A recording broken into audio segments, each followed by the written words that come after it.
Tamil Sangam, and very specially our Union Minister for Health and Family Welfare, Minister of Chemicals and Fertilizers, Honorable J.P. Nadda ji. So sir is the chief guest for today's function. He has come all the way from Delhi to meet all of us, greet all of us, and to convey his best wishes for the Kasi Tamil Sangam. And all the dignitaries who have come along with our Honorable Minister Nadda ji, on behalf of Government of Uttar Pradesh, Honorable Daya Shankar Mishra ji, Sri Subbu Sundaram ji, who has done the Kumbhabhishekam for Kashi Vishwanath Mandir, Professor Sanjay Kumar ji, Vice Chancellor, Banaras Hindu University, and Venkataraman ji, who is the trustee of the Kashi Vishwanath Temple. இங்க வந்திருக்கக்கூடிய எல்லா நம்முடைய அன்பு சொந்தங்களும் கூட ஒரு சரித்திர சான்றாக என்று கொண்டிருக்கிறோம். காலத்தை கடந்து நிற்கக்கூடிய காசியில பாரத பிரதமர் நரேந்திர மோடி அவர்கள் 2022ல காசி தமிழ் சங்கத்தை ஆரம்பிச்சு வச்சாங்க. மூன்றாவது ஆண்டாக இந்த விழா தொடர்ந்து நடந்து கொண்டிருக்கிறது.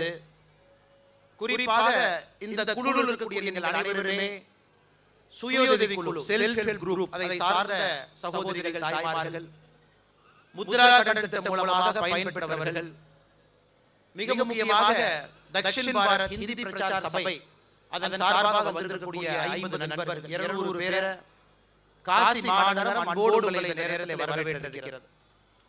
அதுவும் குறிப்பாக இந்த காசி தமிழ் சங்கம் பார்த்தீங்கன்னா காசிக்கும் தமிழகத்திற்கும் ஒரு உயிர் பிடிப்பாக இருக்கக்கூடிய அகத்தியர் மாமுனியை மையமாக வைத்து இந்த தமிழ் சங்கம் நடந்து கொண்டிருக்கிறது. நமக்கு தெரியும், ஆயிரம் ஆண்டுகளுக்கு முன்பு அகத்திய மாமுனிவர் கைலை மலையிலிருந்து பொதிகை மலைக்கு வந்தாங்க. பொதிகை மலைக்கு வந்த பிறகு இன்னைக்கு நம்முடைய தமிழ் மொழியினுடைய இலக்கணத்தை கொடுத்தவங்க அகத்திய முனிவர். Is a grammarian of Tamil language. அது மட்டும் இல்லாம யோகா முறையாக இருக்கட்டும், சித்தா முறையாக இருக்கட்டும், சில்பியாக இருக்கட்டும், அனைத்தையும் கூட இயல் இசை கூத்து அனைத்தையும் கூட தமிழகத்திற்கு கொடுத்த மாமுனி அகத்தியர். கிட்டத்தட்ட 5000 ஆண்டுகளுக்கு முன்பு வாழ்ந்த ஒரு மாமுனிவர். காசிக்கும் தமிழகத்துக்கும் இருக்கக்கூடிய தொடர்பை மையப்படுத்தி இந்த ஆண்டு காசி தமிழ் சங்கமத்துல அகத்தியர் மாமுனியை மையமாக வைத்து தமிழ் சங்கமம் நடந்து கொண்டிருக்கிறது. அதனால் இங்க இருக்கக்கூடிய உத்தரப்பிரதேசனுடைய அரசு, குறிப்பாக அதனுடைய முதலமைச்சர் ஐயா யோகி ஆதித்யநாத் அவர்கள், இந்த பகுதியினுடைய ஆட்சி தலைவர், தமிழகத்தை சார்ந்தவங்க, வாரணாசியினுடைய ஆட்சி தலைவர் ராஜலிங்கம் ஐயா அவர்கள். So Rajalingam ji is from Tamil Nadu, who happens to be the district magistrate of Varanasi. அவர்களும் எல்லா வசதியும் நமக்காக ஏற்படுத்தி கொடுத்திருக்கிறாங்க. இந்த பகுதியினுடைய கமிஷனராக இருக்கக்கூடிய கௌசல்ராஜ் சர்மா அவர்களும் எல்லா வசதியும் ஏற்படுத்தி கொடுத்திருக்கிறாங்க. குறிப்பாக பாரத பிரதமர் மோடி ஐயாவை பொறுத்தவரை தமிழ் மொழிக்கு அதிக முக்கியத்துவம் கொடுக்கக்கூடிய ஒரு மனிதராக பாரத பிரதமர் நரேந்திர மோடி அவங்க இருக்கிறாங்க. எங்கே சென்றாலும் கூட தமிழ் மொழியினுடைய பெருமையை மோடி அவங்க பேசுறாங்க. சமீபத்தில் சிங்கப்பூர் போனாங்க. திருவள்ளுவர் கலாச்சார மையத்தை செப்டம்பர் 2024 ஆரம்பிச்சிருக்கிறாங்க. ஹூஸ்டன் தமிழ் பல்கலைக்கழகத்துல தமிழ் இருக்கை ஆரம்பிச்சிருக்கிறாங்க. காசியில் இருக்கக்கூடிய பெனாரஸ் இந்து பல்கலைக்கழகத்துல மகாகவி சுப்பிரமணிய பாரதிக்கு ஒரு இருக்கை இருக்கு. எல்லோருக்குமே தெரியும், நம்முடைய முண்டாசு கவிஞன் மகாகவி சுப்பிரமணிய பாரதி 1898 1904 6 ஆண்டுகள் காசியில் இருந்தாங்க. அந்த மீசை, முறுக்கு மீசை காசியில தான் வச்சாங்க. முண்டாசும் காசியில தான் வச்சாங்க. அப்படிப்பட்ட தொடர்பு காசிக்கும் தமிழகத்துக்கும் இருக்கு. இன்னைக்கு பிரதமர் அவர்கள் ஒருபடி மேல போய் தமிழ் மொழியினுடைய முக்கியத்துவத்தை, பாரம்பரியத்தை உலகம் முழுவதும் பேசுறாங்க. இன்னைக்கு பிரதமர் இங்க வந்திருக்கக்கூடிய எல்லோருமே பாரத பிரதமர் நரேந்திர மோடி அவருடைய சொந்த தொகுதிக்கு வந்திருக்கும். So today we have come as special ambassadors from Tamil Nadu, ambassadors of our honorable Prime Minister Narendra Modi ji to his Varanasi constituency. Our Prime Minister every single time gives utmost importance to Tamil language. He talks about the richness of Tamil language. He has taken Tamil at the global level. And he has promised to take Tiruvallur to all the global centers. In September 2024, Honorable Prime Minister Narendra Modi ji has instituted a Tiruvallur Cultural Center in Singapore. In Houston University in the United States, he has constituted a Tamil chair. In his own constituency, Banaras Hindu University, Honorable Prime Minister has constituted a chair for Mahakavi Subramania Bharati. And that is the respect our Honorable PM continuously gives for Tamil language. And he initiated this Sangamam. For the third straight year, all of us have come here. So, எனக்கு தெரிஞ்ச हिंदी மொழியில இருக்கக்கூடிய நண்பர்களுக்கு நன்றி சொல்லி உரையை முடிச்சுக்கிறேன். मेरा हिंदी परिवार लोग इधर बहुत प्रिय तमिल लोगों का बहुत प्रिय बहुत ज्यादा प्रिय आप दे दिया. रेलवे स्टेशन लग इधर तक पूरा आपका रिसेप्शन पूरा आपका प्रिय पूरा तमिल लोग का दे दिया. On behalf of people of Tamil Nadu, I pay my respects to all the people of Varanasi because you have treated all of us as your own family. From railway station to Namo God, everywhere you have welcomed us. You have stayed with us. The whole of Varanasi, we take this opportunity to thank you all.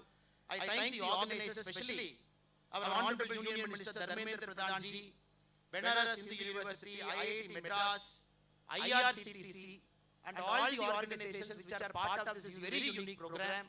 So all of us when we go back, நம்ம திரும்பி போகும்போது காசியும் தமிழ்நாட்டையும் இணைக்கக்கூடிய ஒரு பந்தமாக நீங்க திரும்ப போறீங்க. When we all go back, we take the rich culture of Varanasi back to Tamil Nadu. So you as living ambassadors will tell all our Tamil people how all of us are same. Ek Bharat, Shresth Bharat. ஒரே பாரதம் உன்னத பாரதம். எல்லோரும் இந்தியர்கள், எல்லோரும் பாரதியர். அடிப்படையிலே வேறு மொழி பேசினாலும் கூட அடிப்படையிலே நாம் ஒன்றான மக்கள் என்பதை சொல்வதற்காக நீங்க வந்திருக்கீங்க. தமிழ்நாடு போன பிறகு கூட நீங்கள் இதை தொடர்ந்து செய்ய வேண்டும் அன்போடு வலியுறுத்தி என்னுடைய உரையை முடித்துக் கொள்கிறேன். நன்றி வணக்கம். பாரத் மாதா கி ஜெய். ஜெய் हिंद. बहुत बहुत धन्यवाद. हमारा समय लेते हुए हमारे आज के मुख्य अतिथि आदरणीय श्री जेपी नड्डा जी, माननीय केंद्रीय मंत्री भारत सरकार एवं अध्यक्ष भारतीय जनता पार्टी, आप अपने अमूल्य वचनों से हम सबको संतृप्त करें.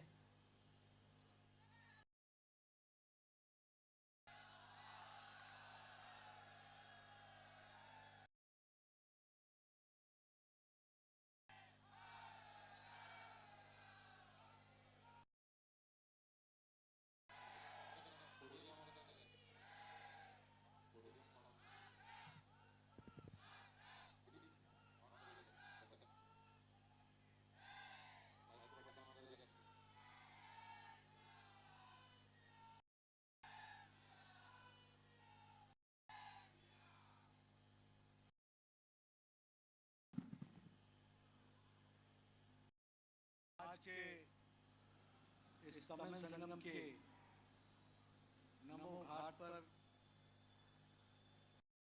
कार्यक्रम में मंच पर उपस्थित हमारे उत्तर प्रदेश सरकार में मंत्री श्री रविंद्र जायसवाल जी, श्री दयाशंकर मिश्र जी, हमारे महापौर वाराणसी के अशोक तिवारी जी, BHU के वाइस चांसलर श्री संजय कुमार जी, मेरे प्रिय मित्र और भारतीय जनता पार्टी तमिलनाडु इकाई के अध्यक्ष श्री अन्नामलाई जी, मंडलायुक्त कौशल राज जी, हमारे जिलाधिकारी श्री S राजलिंगम जी, S सुब्बू सुंदरम जी जो लेखक हैं, प्रशासक और प्रकाशक हैं, हमारे विधायक सौरभ श्रीवास्तव जी, धर्मेंद्र सिंह जी, अश्विनी त्यागी जी, बोलिए हर हर महादेव। आज के इस भोले बाबा की नगरी में इतनी बड़ी संख्या में तमिलनाडु से आए हुए हमारे विशेष मेहमान और इस तमिल संगम को एक रूप देने वाले हमारे ऐसे सभी अतिथिगण, आप सबका तमिल संगम में आने पर मैं अपनी ओर से, अपनी पार्टी की ओर से, भारत सरकार की ओर से, उत्तर प्रदेश की सरकार की ओर से आपका हार्दिक अभिनंदन करता हूं, स्वागत करता हूं। हम सब जानते हैं कि काशी तमिल संगम अपने आप में दो संस्कृतियों का मिलन है और हमारे दूरदृष्टि रखने वाले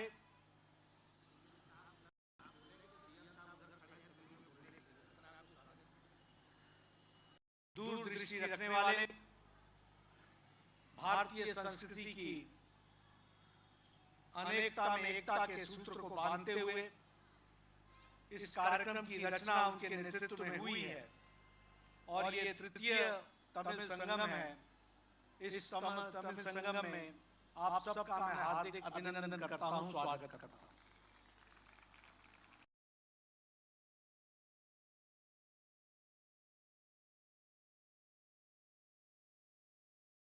காசி தமிழ் சங்கமம் இரண்டு கலாச்சாரத்தின்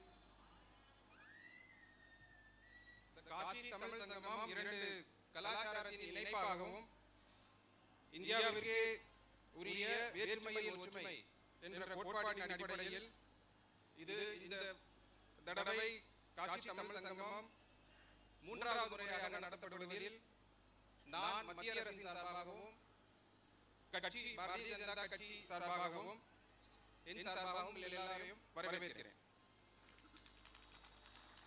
भारत की संस्कृति इतनी समृद्ध है कि इस संस्कृति में अनेकों अनेक विविधता होने के बाद भी भारत की एकता का मंत्र इसी विविध संस्कृति में हमको देखने को मिलता है और उसका जीता जागता रूप हमको इस तमिल संगम में भी देखने को मिलता है।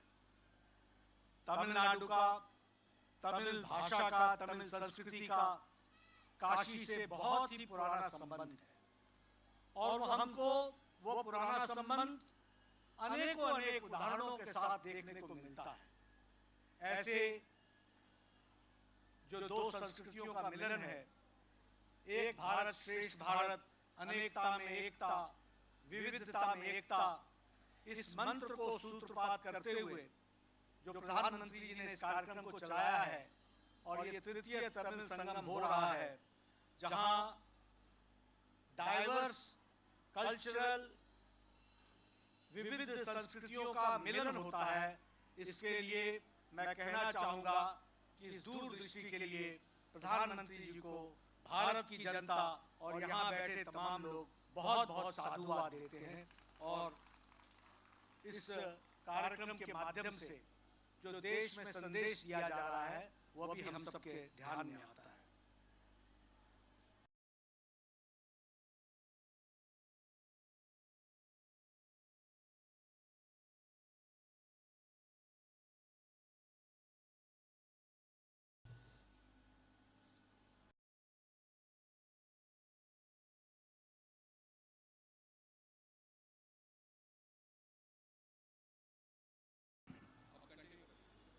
पुरातन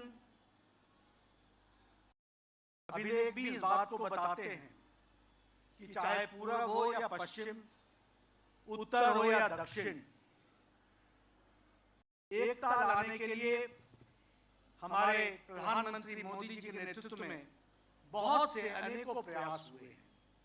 और अगर मैं बात कहूं कि पूर्व से पश्चिम की अगर बात करूं तो हम सब जानते हैं कि रुक्मिणी कृष्णा यात्रा जो माधवपुर मेला के रूप में माधवपुर गुजरात में बड़ी मात्रा में मनाया जाता है, यह एक तरीके का रिश्ता अरुणाचल प्रदेश से रुक्मिणी का कृष्ण के द्वारका से गुजरात का जुड़ता है, यह भी हमको ध्यान में रखना चाहिए। उसी तरीके से हम चाहे काशी तमिल संगम बोले, चाहे काशी तेलुगु संगम बोले, चाहे सौराष्ट्र तमिल संगम बोले, हर तरीके से भाषा को और आर्थिक और सांस्कृतिक विरासत को एकजुट करने का ये मंत्र हम सबको पिछले 10 वर्षों में प्रधानमंत्री मोदी के नेतृत्व में देखने को मिला है। और इसीलिए सभी भाषाओं की जो उसका रिच कल्चर है, जो उसकी समृद्धता है, उसको देश ही नहीं दुनिया के पटल पर रखने का काम भी प्रधानमंत्री मोदी जी ने किया है। தமிழ் மொழிக்கும் தமிழ்நாட்டுக்கும் காசிக்கும் பன்னெடுங்காலமாக ஒரு நீண்ட தொடர்பு இருந்து வருகிறது.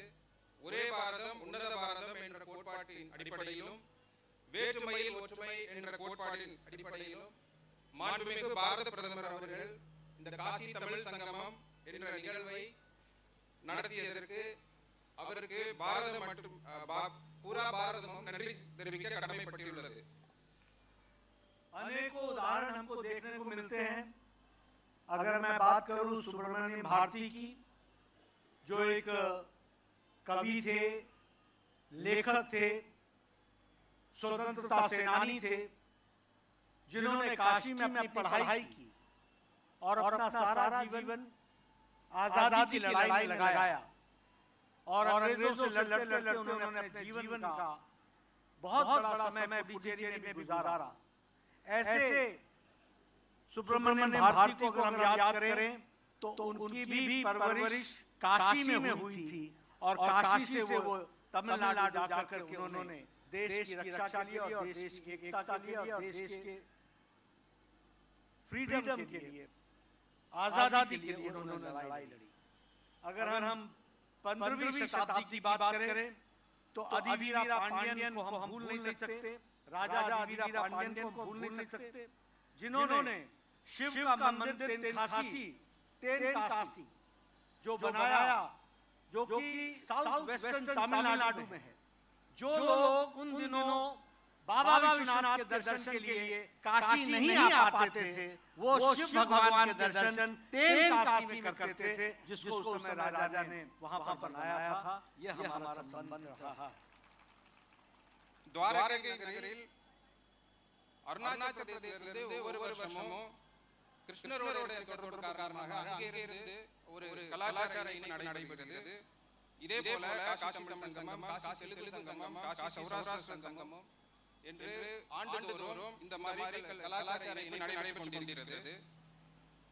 சுதந்திர போராட்ட வீரர் மகாகவியான சுப்பிரமணிய பாரதியும் காசியில் நெடுங்காலமாக குறிப்பிட்ட ஆண்டுகாலம் இங்கே வாழ்ந்தார். அவர் ஆங்கிலேயருக்கு எதிராக சுதந்திர போராட்டத்தில் ஈடுபட்டார். 15ஆம் நூற்றாண்டில் அதிவீர பாண்டியன் தென்காசி மாநகரில் காசி விஸ்வநாதர் என்று ஒரு கோயிலை எழுப்பினார். காசி விஸ்வநாதரை வந்து தரிசிக்க முடியாதவர்கள் அங்கே காசி விஸ்வநாதரை தரிசிக்க ஏற்பாடு செய்தார்.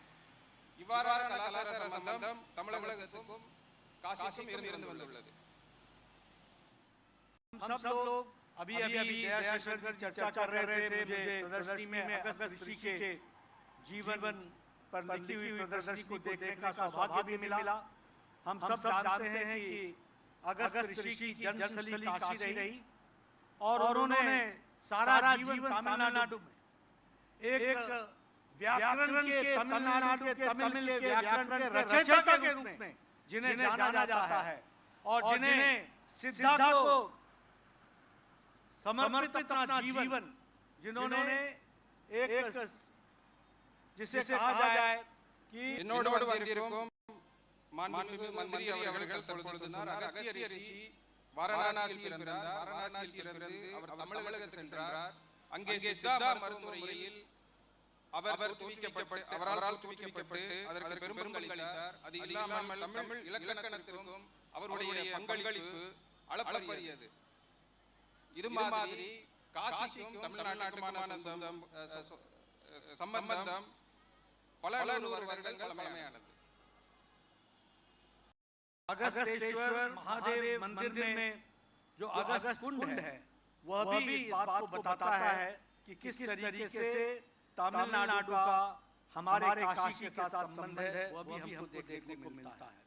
हमें आदरणीय प्रधानमंत्री जी ने जब इसकी शुरुआत की थी तो उस समय कहा था कि हमें विविधता में आत्मीयता दिखी है और वह आत्मीयता आज हमको यहाँ पर दिख रही है. जब हमारे 200 से ज्यादा 6 ग्रुपों में लोग आए हैं, तमिलनाडु के नागरिक बंधु आए हैं. आज हमारी सेल्फ हेल्प ग्रुप की बहनें आई हैं और वह तमिल संगम में वो काशी जाएंगी, अयोध्या जाएंगी, कुंभ में स्नान करेंगी. यह भारत की संस्कृति को जोड़ने का एक अटूट मंत्र हम सबको देखने को मिल रहा है. मैं इसके साथ साथ यह भी कहना चाहता हूँ, अभी बहुत ही जिसे हम कहे हैं नियर पास्ट में, कुछ समय पहले जब भारत की नई संसद की बिल्डिंग बनी, तो जो भारतीय संस्कृति के लिहाज से आजादी के साथ जुड़ा हुआ सिंघोल उस समय के प्रधानमंत्री जवाहरलाल नेहरू जी को दिया गया था, वह सिंघोल जिसे पाश्चात्य देश से प्रभावित राजनेताओं ने उस सिंघोल को, जो एक तरीके से सत्ता का हस्तांतरण का सिंबल था, सत्ता का हस्तांतरण करने का वो माध्यम था, वह पहले आनंद भवन में उस सिंघोल को रखा गया और बाद में वो इलाहाबाद के म्यूजियम में walking stick of Jawaharlal Nehru के नाम से जाना गया। लेकिन जब प्रधानमंत्री मोदी जी को पता चला कि सी राजगोपालाचारी जी ने उस समय चोला डायनेस्टी के, चोला वंशज के जो हमारे पंडित थे, जिन्होंने वेद उच्चारण और मंत्रों के साथ उसकी पूजा करके उसे जवाहरलाल नेहरू प्रथम प्रधानमंत्री को हाथ में दिया था, तो उस समय भारत के सत्ता का हस्तांतरण का वो माध्यम बना था। उस सिंघोल को प्रधानमंत्री मोदी जी ने वापस ला करके भारत की नई संसद के नई बिल्डिंग में उसको फिर से स्थापित किया। यह भी बताता है कि दक्षिण को किस तरीके से मुख्य धारा में लाने का काम प्रधानमंत्री मोदी जी ने किया। और हम यह भी जानते हैं कि सिंघोल का अर्थ क्या था। सिंघोल का अर्थ था कि जस्टिस, न्याय, सबको न्याय मिल सके और जो भी कुर्सी पर बैठे वो धर्म से, यानी वो संविधान से बंधा हुआ हो, वो नियम से बंधा हुआ हो, वो कानून से बंधा हुआ हो, वह अपने आप में निरंकुश न हो सके, इसका संदेश वो सिंघोल देता है। आज हमें खुशी है कि प्रधानमंत्री मोदी जी के नेतृत्व में वह सिंघोल फिर से भारत की सत्ता का अंग्रेजों से सत्ता हस्तांतरण के माध्यम से यह सिंघोल आज प्रधानमंत्री जी के फिर से चोला डायनेस्टी के उन्हीं पंडितों के द्वारा मंत्र वेदों के साथ उसको फिर से पुनर्स्थापित भारत की संसद में किया गया। यह भी हम सब लोगों ने देखा है। मैं यहाँ IIT मद्रास और BHU के दोनों के योगदान से जिस तरीके से तमिल संगम को एक नया रूप दिया जा रहा है, एनरिच किया जा रहा है, इसको ताकत दी जा रही है, उसके लिए और जिस तरीके से काशी की जनता ने बढ़ चढ़ करके इसमें हिस्सा लिया है, आगे आए हैं, वह बताता है कि हमारे विविधता में एकता को कार्य रूप करने में आप सब लोगों ने कोई कसर नहीं छोड़ी है। मैं IIT मद्रास को और BHU को बधाई देता हूँ। और यहाँ सुब्रमण्यम चेयर जो स्थापित की गई, जिसके बारे में अन्ना मलाई जी ने जिक्र किया, उसके लिए मैं BHU के वाइस चांसलर को और प्रधानमंत्री मोदी जी की सोच को बधाई देता हूं। और उसके माध्यम से बहुत सी नई खोज के साथ हमारा जो रिच कल्चर है, जो हमारा समृद्ध संस्कृति है, जो तमिल की समृद्ध भाषा है, जो हमारी संस्कृत समृद्ध भाषा है, इसका मिलन देखने को हमको इस तमिल संगम के माध्यम से मिल रहा है। लंबे समय के अंतराल से इस कार्य को आगे बढ़ाने का जो निश्चय किया गया है, उसको हम लोग उसके बारे में प्रशंसा जितनी भी की जाए वो कम है। मैं इसमें आकर के भाव विभोर तो हुआ ही हूँ, साथ ही साथ काशी वासियों के साथ साथ मिल करके तमिल से आए हुए अपने आगंतुकों का एक बार पुनः बहुत बहुत स्वागत करता हूँ। और यह हमारी संस्कृतियों को जब आप वापस जाएंगे तो आप जरूर काशी की यादों को लेकर जाएंगे। और हमारे लोग जब तमिलनाडु में जाएंगे तो वो तमिलनाडु की याद लेकर के आएंगे। इस तरीके से हमारी संस्कृति आगे बढ़ेगी। इन्हीं आशाओं के साथ बहुत बहुत धन्यवाद। புதிய பாராளுமன்ற கட்டிடத்தின் திறப்பு விழாவில் தமிழ்நாட்டிலிருந்து கொடுக்கப்பட்ட செங்கோல் மீண்டும் நிறுவப்பட்டது. இது இந்தியா சுதந்திரம் அடைந்த பொழுது ஸ்ரீ ராஜகோபாலாச்சாரி அவர்களால் இது தற்காலிக பிரதமர் நேரு அவர்களுக்கு கொடுக்கப்பட்டது. அதை நிறுவாமல் அது அலகாபாத்தில் இருக்கக்கூடிய அனந்த பவனில் வைக்கப்பட்டது. 75 ஆண்டுகளுக்கு பிறகு, சுதந்திரம் அடைந்த 75 ஆண்டுகளுக்கு பிறகு மீண்டும் பாரத பிரதமர் திரு நரேந்திர மோடி அவர்களால் அந்த செங்கோலுக்கு உரிய அங்கீகாரம் கிடைத்தது. அது பாராளுமன்றத்திலே நிறுவப்பட்டது. இந்த நிகழ்ச்சியை நடத்தியதற்காக ஐஐடி பிஹெச்யூ மற்றும் ஐஐடி மദ്രാஸ் 2 நிறுவனத்துக்கும் மனமார்ந்த நன்றியை தெரிவித்துக் கொள்கிறேன். இப்பேற்பட்ட ஒரு நிகழ்வை நடத்துவதற்கு எண்ணியதற்காக மாண்புமிகு பாரத பிரதமர் அவர்களுக்கும் நான் நன்றியை தெரிவித்துக் கொள்கிறேன். சமஸ்கிருதமும் தமிழும் இணையும் ஒரு கலாச்சார இணைப்பு நிகழ்ச்சி, மேலும் தெற்கும் வடக்கும் இணைப்பதற்காக இது போன்ற கலாச்சார நிகழ்ச்சிகள் நடைபெறுகிறது. நான் காசி மக்களோடு சேர்ந்து இந்த 200 பேர் கொண்ட குழுவை வரவேற்பதில் பெரும் மகிழ்ச்சி அடைகிறேன். இதோடு இந்த உரையை முடித்துக் கொள்கிறேன்.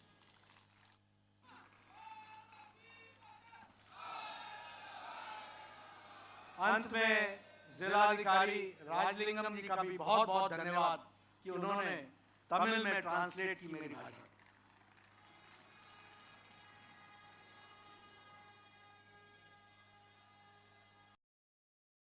बहुत बहुत धन्यवाद और आभार आपके इस सारगर्भित उद्बोधन के लिए, जिसमें आपने इस काशी तमिल संगमम की भावात्मा को निरूपित किया।